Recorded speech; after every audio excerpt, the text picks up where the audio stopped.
Mon nom est Louise Beaupré. Je fais du dessin, de la peinture, des portraits à titre professionnel.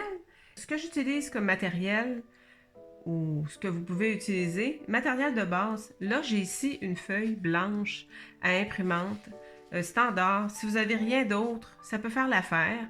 C'est sûr que le grain du papier, c'est plutôt lisse, mais ça vous donne quand même une idée. Voici pour le papier et je vous montre qu'est-ce qu'il peut faire.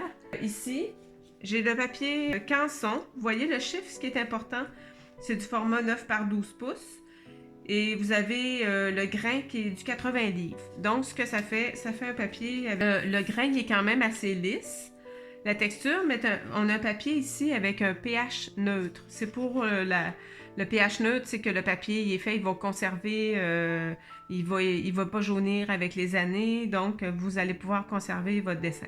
C'est quand même un bon type de papier. Pour faire du portrait, j'en ai fait régulièrement là-dessus. On a ici un autre type de papier qui est plus pour multimédia, mais c'est un grain qui est un petit peu plus texturé. Je ne sais pas si on le voit, si je le montre.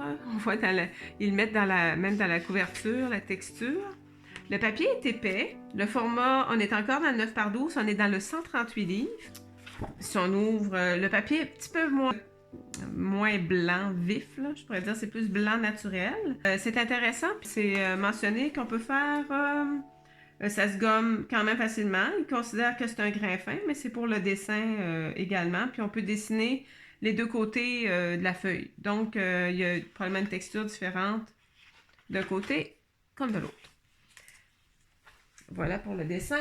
Puis, si vous voulez commencer en dessin, vous voulez investir pour vous acheter un crayon ou deux crayons, vous pourriez acheter un crayon de ce type-là, dans le 2H. J'ai le 3H. Ce que ça fait, vous voyez, la teinte du crayon, elle est très pâle. Donc, pour faire l'esquisse de départ, c'est très facilitant. Ça s'efface mieux et ça permet de faire les lignes un peu moins foncées. Moi, je me sers de ça au départ. Je prends généralement le 2H. Ensuite, vous pourriez prendre aussi le HB, mais vous voyez, le HB, il est quand même un peu plus foncé. Puis après, quand le dessin il est réalisé, là, j'ai une efface dans la Staedtler. Elle a perdu son étiquette, mais vous voyez, une bonne gomme blanche. Moi, je me sers de ça depuis des années. J'ai un autre type d'efface aussi. C'était Tough Stuff qui faisait ça. J'imagine qu'on peut en trouver encore. Là, c'est pour effacer plus précis. Et j'aurais, si j'avais comme 3 crayons que je pouvais apporter avec moi, que je devais choisir, j'aurais minimalement un 2B et un 4B. Le 2B et le 4B, pour faire la finition, on peut teinter, c'est vraiment les mines. Plus on monte en B, plus la mine elle est tendre, plus elle est foncée. Donc vous voyez ici le 2B.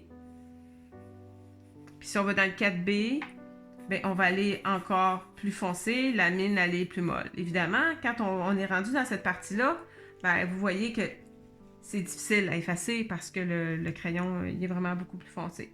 Ce que j'utilise aussi pour estomper quand je vais prendre le 4B. Je vais, mettons que je vais faire un dégradé avec le 4B.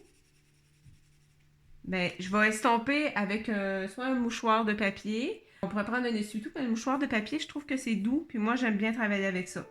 Puis, estomper avec, ici, un bon Q-tip. Et j'ai des estompeurs également qui vendent un genre de petit bâton en papier comprimé. Et qu'à ce moment-là, on peut, vous voyez, j'avais déjà du noir là, sur mon estompeur. Fait qu'on peut faire quand même des effets dégradés qui sont intéressants. Je pense que c'est tout. Le HB, un aiguisoir, c'est tout. Bon dessin!